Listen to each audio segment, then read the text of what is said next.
everybody, I'm Bailey Wallace and I'm giving my informative speech.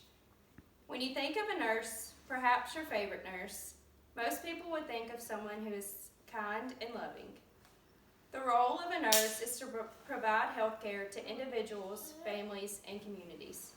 However, with the conflicts they face today, we don't always end up with a kind or loving nurse.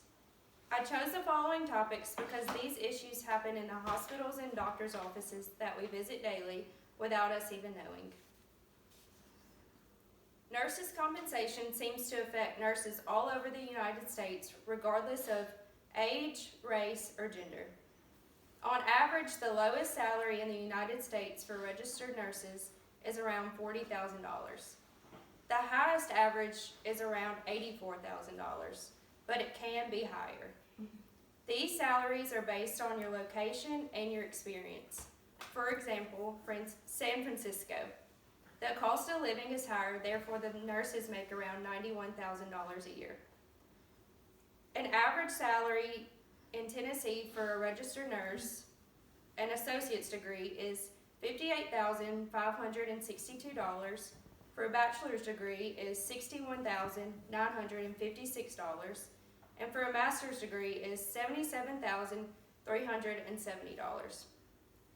There's also a pay gap between registered nurses and nursing instructors, creating a demand for more instructors.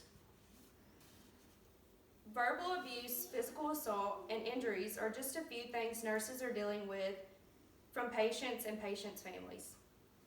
This can cause lots of emotional distress in nurses.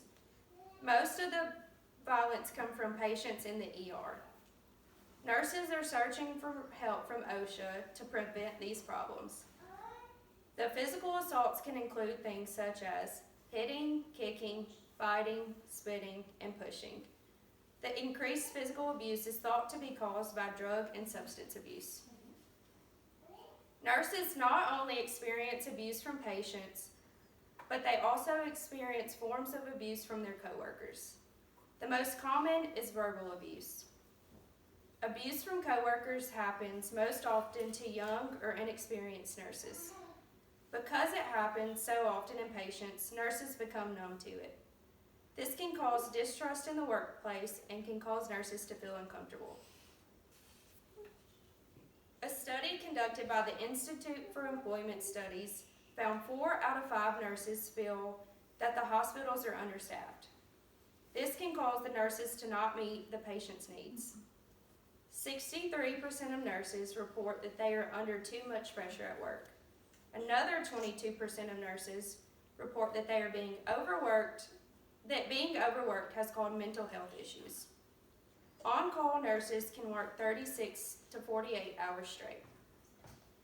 This can lead to problems outside of work affecting a nurse's marriage or health. Nurses that quit their job due to being overworked are called burnout nurses. Nursing is often pursued because of the influx of jobs, but not many people think about the downfalls that come with it, such as the ones that I've discussed: nurses' compensation, abuse, and understaffing. However, when asked if they would still be practicing in 5 years, most nurses replied, most likely.